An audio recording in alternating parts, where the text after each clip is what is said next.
En el seminario había se impartía una educación que tenía un eje disciplinario muy estricto.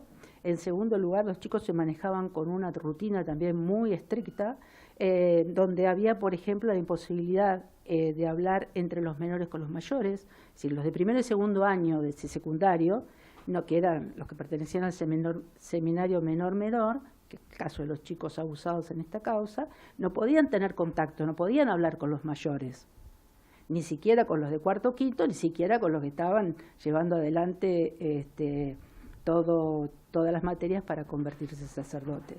Entonces, el silencio era una pauta de conducta en ese lugar, sumada también al tipo de educación que brindaba. En donde, ¿qué pasaba en la educación que brindaba? No estaba acorde, o no era, yo entiendo, prejuiciosa incluso para la época, porque no había una educación sana en materia sexual. Es decir, la mujer era presentada siempre como un sinónimo de pecado. Los chicos miraban televisión, pero las partes que pudieran tener o referir a intimidad entre un hombre y una mujer eran cortadas, y no les permitían escuchar la radio. Es decir, era un ambiente donde los chicos, si venían de familias especiales también, ahí se encontraban en un plano de extrema vulnerabilidad, de extrema soledad, por así decirlo. Entonces, esas circunstancias, sumadas también a otras, le permitían a él tener un contexto importante y facilitador de sus conductas. Y entre esas circunstancias permite destacar dos que para mí son muy importantes. La primera es que se permitió, contra las normas del derecho canónico, que Hilarraz cumpliera funciones que hacían al dominio pleno de conciencia y mente de los menores. ¿Por qué? ¿Por qué digo esto? Porque él era ayudante de actividades prácticas, es decir, cumplía una tarea de profesor, era prefecto de disciplina, estaba encargado de la disciplina de los chicos, a su vez era confesor y director o guía espiritual.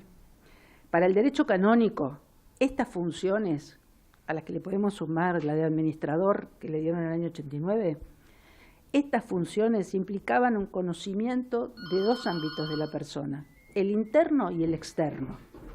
Y al decir de uno de los sacerdotes que yo rescato, porque precisamente tuvo una valentía, un coraje para declarar, pero una convicción y aparte un compromiso frente al tema increíble, implicaba la dominación de la conciencia. Era como que los secuestraba en mente y en conciencia a los chicos. Él tenía una información que de otra manera no hubiera llegado a tener. Entonces, esa circunstancia, sumada, por ejemplo, al trato que él tenía con los menores, trato que tenía con los chicos, es decir, pongámoslo en el contexto de ese rigor disciplinario del seminario, ¿no? Y en ese momento, él, por ejemplo, con los chicos podía tener actitudes concretas y muy variadas de privilegios, inclusive lo llamaba privilegiados a ciertos niños frente a otros. Estas situaciones, por ejemplo, que se daban en permitir que fueran a su habitación, que estuvieran en la habitación, que les diera que pudieran tomar un doble desayuno, como dice alguno, que tuvieran un televisor, que tuvieran un juego de ajedrez y todo, era darle un trato preferencial a algunos en contra de los otros, que también les generaba, ¿qué cosa? Que los otros se quejaran. Y eso que hacía, aumentaba la dependencia y también los egos de los chicos. Los chicos se sentían que eran sus amigos.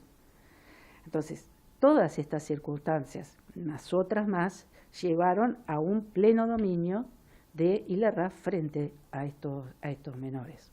Pero él genera este ambiente, yo digo, de perversa confianza, le genera ese ambiente de perversa confianza a la vista de todos los sacerdotes que estaban en el seminario, es decir, tanto a la vista de quien era el otro prefecto, que era Puigari, como del rector. Calculá que toda esa conducta de los menores en la habitación se daban en la habitación contigua a la del rector del seminario, que nosotros tuvimos oportunidad de ver que cualquier cosa se escucha.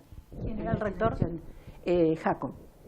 Y quien también dice en un momento, bueno, yo advertí de ese trato que él tenía, nosotros conversábamos entre nosotros, pero bueno, no pasó nada con eso, es decir, no acató ninguna orden. Él tenía posibilidad de llevarse a los niños fuera del seminario en cualquier momento, haciendo viajes a Chile, los invitaba a Europa.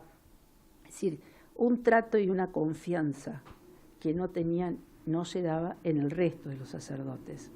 Él salía, iba al dormitorio, hacía una guardia, después volvía a entrar cuando era de noche, se salía de ahí con algún chico y lo llevaba a su habitación. Incluso dice, ha llegado a probarse por varios testigos que él era proclive a bañarse con los niños también, cosas, ubiquémonos en ese momento, impensables, de no ver y de no conocer, por decirlo de alguna manera, ¿no? Y para mí entonces esto cumplió una participación que, sumada al permitir y consentir que cumpliera todos esos roles desde el punto de vista educativo y formativo, hace que evidentemente quienes estaban en el seminario tuvieran una actitud facilitadora de las conductas de la raza. Entonces había un campo minado de beneficios en su favor, ninguna duda.